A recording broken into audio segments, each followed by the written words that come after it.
Welcome back to the Deep Dive, where we dig through the research so you don't have to. Today, we're taking a deep dive into the Department of the Interior. The DOI. Yup, the DOI. The folks who manage our national parks, energy resources, and, well, a whole lot more. We're going to be looking at a chapter from Mandate for Leadership, The Conservative Promise. This chapter really digs into the DOI's history, its responsibilities, and it even proposes some pretty bold ideas for the future. It's interesting to see how just one agency can touch so many aspects of American life. Yeah, I was surprised to learn just how much land the DOI manages. It's over 500 million acres. That's like, what? Managing a small country. It is massive. Yeah. And it's not just the surface area either. They're also responsible for 700 million acres of subsurface minerals. Wow. And get this, 1.7 billion acres of the outer continental shelf. We're talking about a huge chunk of America's resources here. No wonder they call it the mother of departments. The chapter mentions it even used to handle pensions. Sounds like the DOI has worn a lot of hats over the years. It definitely has. That's one of the things that makes it so interesting. The DOI's responsibilities have evolved over time. They reflect shifting priorities, national priorities, and political climates. For example, it wasn't until the early 1900s, with the rise of the conservation movement, that the focus really shifted to natural resources. So we've got this agency with a long history, a huge impact on all of us. But this chapter seems to suggest there's some tension going on when it comes to the DOI's priorities, especially between different presidential administrations. Absolutely, yeah. You see this pattern throughout the chapter. Each administration comes in with its own vision for the DOI and its role in American society. Yeah. The Carter administration, for instance, really prioritized conservation, which led to policies that some people, particularly in the West, saw as a direct attack on their livelihoods. Then the Reagan administration came in and kind of swung the pendulum back towards energy independence. It's this back and forth that makes the DOI such a fascinating case study in American politics. And speaking of energy independence, this chapter really digs into the debate over oil and gas development on federal lands. Sounds like the Trump administration made some big moves in that area and achieved something we haven't seen in decades, really. That's right. In 2019, under the Trump administration, the U.S. achieved energy independence for the first time since 1957. Wow. So that means, we were producing more energy than we were consuming. It was a huge shift, and one that the author definitely sees as a major accomplishment. But then the Biden administration came in with a different approach, right? Mm-hmm. The chapter seems to say they hit the brakes on fossil fuels, and that had, well, some ripple effects, especially for American Indians and tribal governments. Yeah, that's a key point the author emphasizes. The Biden administration put a pause on new oil and gas leases on federal lands and waters. They prioritized renewable energy and climate change mitigation. The author argues, though, that this has hurt American energy independence and also negatively impacted communities, including, as you said, many American Indian tribes that rely on revenue from fossil fuel development. It's really interesting to see how these different political viewpoints play out in something as concrete as energy policy. The author even compares the Biden administration's approach to that of Truman's administration, which was, before the Outer Continental Shelf oil and gas program really got going. I think what's so fascinating about those historical comparisons is that they highlight how cyclical this debate is in America, that tension between conservation and economic development, the role of the federal government versus states' rights. These are themes that have been woven into the DOI story since the very beginning. It makes you realize that these aren't just, abstract policy debates. They have real consequences for people's lives and their livelihoods. Absolutely. That's something the author really drives home. They argue that the Biden administration's policies have essentially waged a war on fossil fuels, and that this has had a big impact on certain communities, particularly in the West. So we've got this historical backdrop of shifting priorities and a current administration that's taking a very different approach to energy production.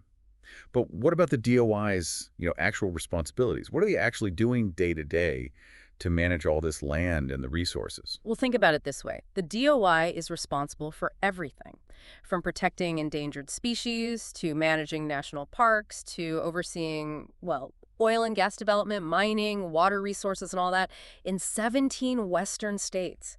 That's a lot. It's, yeah, mind-boggling. No wonder they have over 70,000 employees. So how does the chapter suggest a hypothetical conservative president taking office in 2025 should approach these challenges? The chapter lays out a pretty detailed agenda. It outlines specific actions this hypothetical president could take. One of the key proposals is to relocate the Bureau of Land Management headquarters back to the West. Back to the West. Didn't the Trump administration already try to move it? They did. The Trump administration moved the BLM headquarters to Grand Junction, Colorado. They argued it would be more efficient, having leadership closer to the lands they manage. But then the Biden administration reversed that decision, moved it back east. But this chapter advocates for moving it back west again. The idea is that being close to the resources and stakeholders leads to better decision-making. Interesting. So it's about more than just geography. It's about a philosophy of management. Exactly. And that philosophy is a recurring theme throughout the chapter. The belief that decisions should be made as close to the ground as possible, with more input from states, tribes, and local communities. What other changes does this agenda call for? Oh, it gets into some pretty specific recommendations. For example, it suggests changing how the DOI manages wild horses and burros. It advocates for more aggressive population control to prevent overgrazing. And there's a big emphasis on law enforcement within the BLM. It calls for a dedicated chain of command to improve safety and accountability. We've covered a lot, but I'm curious about Alaska. The chapter dedicates a whole section to it. And it seems like there's a lot of tension between the federal government and the state, especially when it comes to, land ownership and management. Alaska's relationship with the DOI is definitely unique and complex. The state has a history of feeling, well, shortchanged by the federal government, particularly when it comes to control over its own resources. The chapter argues that Alaska hasn't received all the land that it was promised when it joined the Union, and that the federal government has too much control over its resources. The author even compares Alaska's situation to being treated, quote, less than a sovereign state, end quote, which is pretty strong language. It is strong. It reflects, a deep frustration with the way that the federal government has historically managed Alaska's land and resources. The author advocates for a number of changes, including giving Alaska more control over its own wildlife and waters, and opening up more areas for, responsible resource development. So it sounds like there's a lot at stake in Alaska.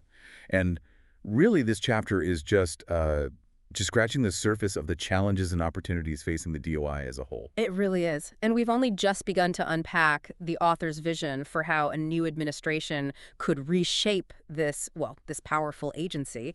Well, man, let's keep digging. There's clearly a lot more to uncover in this deep dive. Alaska's a fascinating case, yeah, but it's really just one piece of the puzzle. Let's zoom out and look at the bigger picture for a sec. This chapter, it lays out a whole agenda for a hypothetical conservative president taking office in 2025.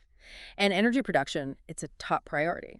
The chapter really seems to call for a dramatic shift in the DOI's approach to energy, basically aiming to revive what the Trump administration called American energy dominance. What would that actually look like? It's more than just increasing production, right? It's about a fundamental shift in philosophy.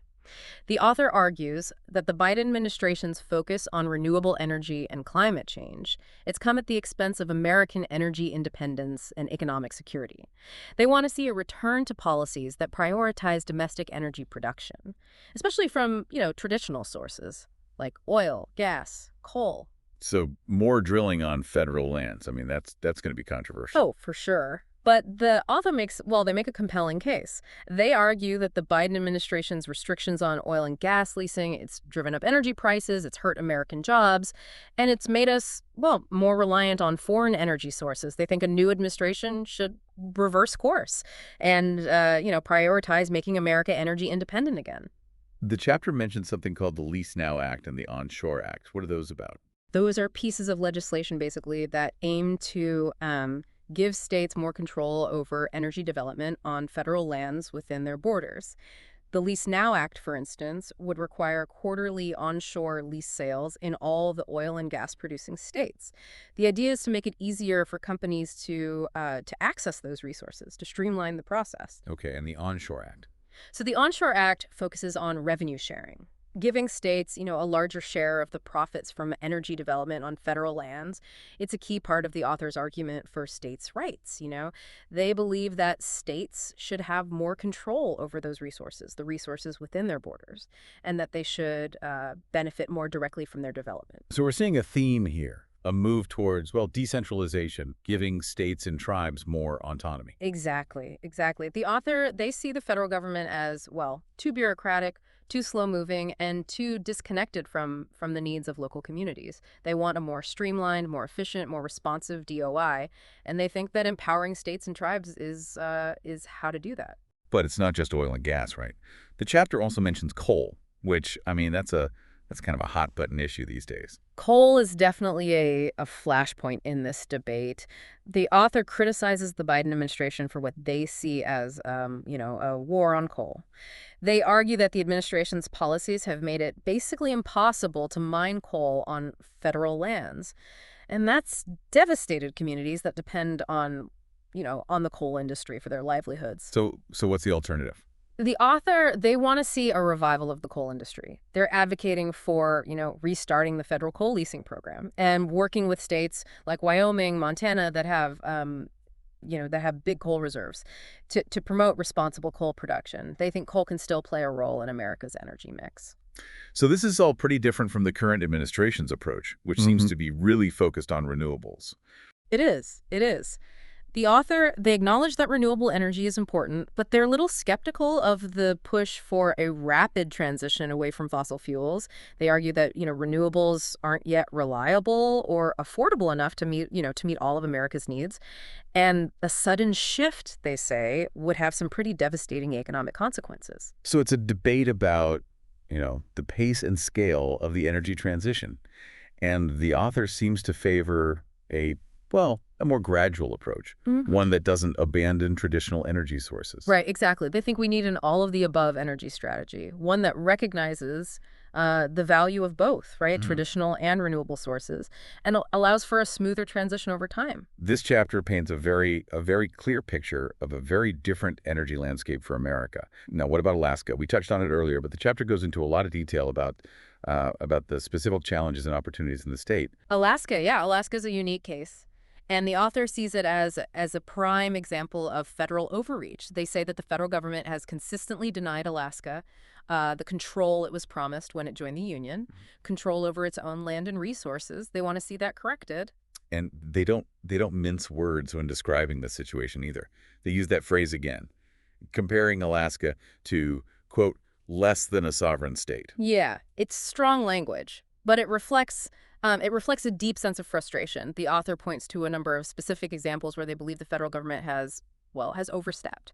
Blocking development projects, restricting access to resources, ignoring the concerns of Alaskans. So what kind of changes do they propose for Alaska? Well, they advocate for a number of things. They want to give Alaska more control over its own fish and game management on federal lands, for example, and opening up more areas for responsible oil and gas development, and streamlining the permitting process for infrastructure projects like the Ambler Road. That would provide access to some mineral-rich areas in the interior. So it's about empowering Alaska to manage its own resources and to benefit more directly from their development. Precisely. The author believes that, that Alaskans are best equipped to make decisions about their own state, and that the federal government should, step back and let them. This chapter it's really eye-opening. It lays out a bold vision, for a very different Department of the Interior, one that's more decentralized, more focused on economic development, more responsive to states and tribes. It's a vision it's sure to spark some debate, but it raises important questions, about the role of the federal government in managing America's resources and the balance between conservation, economic growth, and the rights of states and tribes. So much to unpack here, and we've still got a lot to cover. What other key issues does the chapter address? We've just scratched the surface. We still have to dive into the author's proposals for national monument designations, the 30 by 30 plan, the Endangered Species Act, and more. Sounds like we've got our work cut out for us. Let's take a deeper look at those issues and see what else this blueprint for the DOI has in store. Okay, so we've covered energy dominance. We talked about Alaska. This chapter really does lay out a sweeping vision for the DOI. But there's more, right? Oh, definitely more. We've got national monuments to get to, the 30 by 30 plan, the Endangered Species Act, and even how the author, how they see the DOI's relationship with American Indian tribes changing. Wow. Sounds like they really covered all the bases. Let's start with the national monuments. The chapter argues that, well, that recent presidents, especially Democrats, have been maybe a little too eager to designate, huge areas as national monuments. Yeah, that's a core argument here. The author believes that the Antiquities Act, that's the one that gives presidents the authority to create national monuments. Well, they think it's been misused Okay. to lock up too much land and resources. They argue that these designations, they often happen with very little input from local communities, and they can have, negative economic impacts. Yeah. They even point to President Biden's first national monument designation in Colorado as an example, saying it was created despite opposition from local residents and even a Native American tribe. Exactly. The author is using that example to illustrate their point, that these monument designations, they're often driven more by political ideology than sound conservation. They believe that a new administration, well, they should review existing monuments and maybe even shrink or rescind some of them. That would definitely be a bold move. And I imagine it would probably face a lot of legal challenges. Oh, absolutely. The author anticipates that. In fact, they actually encourage this new president to aggressively defend any reductions in court, hoping to get a Supreme Court ruling, on the president's authority to change monument boundaries. It would be, a landmark case. Wow. Huge implications for land management. Speaking of landmark cases and land management, let's talk about the 30 by 30 plan. That seems to be a major sticking point for the author. It is. The 30 by 30 plan, it's a Biden administration thing, aims to conserve 30% of U.S. lands and waters by 2030. And the author, well, they see it as a federal land grab. And they say it would have disastrous consequences for rural communities, for economies, for property rights. And they're proposing some pretty specific actions to push back against it. Oh, yeah. They want to, well, for one thing, they want to vacate Biden's executive order on 30 by 30. They also want to overturn a policy that makes it easier for the federal government to acquire private land. They want to see any future federal land acquisition, subject to the approval of state and local governments. It's clear that the author is, well, they're deeply concerned about federal overreach when it comes to, to land management. And that seems to extend to the Endangered Species Act as well. The Endangered Species Act is another area, where the author sees a need for some reform. The act, they argue, has been used to block, development and economic activity, even in cases where species have recovered. Right. They want more flexibility, allowing for delisting of species that are no longer threatened and giving states more control over how species are managed. So it's about finding that balance between protecting endangered species and allowing for responsible economic development. Exactly. The author believes that the current approach is it's just too rigid, and it often leads to, unintended consequences, right? They want a more nuanced approach, one that recognizes the economic needs of communities, but also, still make sure those species are protected. Sounds like they're advocating for a more holistic view of conservation. Yeah. One that takes into account, the needs of both people and wildlife. Yeah, that's a good way to put it. The author they're arguing for a shift in how we think about it, away from just pure preservation and towards something that recognizes the importance of sustainable use and multiple use management. This chapter really is comprehensive. It's like they've thought of everything from national monuments to the Endangered Species Act. Yeah. Is there anything else on their agenda for the DOI? Well, there are a few more pieces. They touch on the Office of Surface Mining. They want to see its headquarters moved closer to coal-producing regions, and they want policies that, support responsible coal mining. And they talk about water management issues in the West, emphasizing the need for more water storage and streamlined regulations. It's amazing how much they cover in just this one chapter. Yeah. It really does feel like a complete blueprint for the DOI. It's ambitious, yeah. But beyond the specific policy stuff, I think what's most interesting is the the underlying philosophy, this belief in limited government and states' rights and in local control. And that philosophy, it's be most evident in how they talk about the DOI's relationship with, with American Indian tribes. That's a crucial point. The author argues that the federal government, it has this trust responsibility to tribes, but that responsibility has often been, well, it's been neglected, it's been mismanaged. They think a new administration should empower tribes, to manage their own resources, to develop their own economies, to govern themselves more effectively.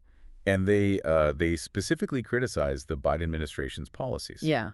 Especially those related to energy development. They say that those have been well, harmful to tribes. Yeah, yeah. They argue that restricting energy development on tribal lands, it deprives them of revenue and economic opportunities. They want to see those policies reversed, and they want policies that support, tribal energy independence and economic self-sufficiency. Wow, this chapter really is it's packed with some bold ideas and a very specific vision for the DOI. What stood out to you the most from this deep dive? I think for me, it's the emphasis on giving power back to the states, to the tribes, to the local communities. The author really believes that decisions are best made by those closest to the issues, and that the federal government should take a step back. Yeah, that's a theme that runs throughout the whole chapter. Yeah. Really makes you think about, the balance of power, how power is shared in our system, and the role of the DOI in managing America's resources. It does. And while this chapter, it presents a specific perspective, it raises important questions that we all should be thinking about. What is the right role for the federal government? How do we balance all these different, these competing interests? Conservation, economic development, tribal sovereignty. I mean, these are complicated issues. There's no easy answers. That's a great point. It's been a really thought-provoking deep dive. This chapter, it's a call to action. It's a blueprint for change. And it's a reminder that the decisions made by the DOI, they have a big impact on all of us. They do. They really do. And well, it leaves us with a lot to think about, that's for sure, as we try to figure out this complex world of land management and energy policy and the relationship between the federal government and the people.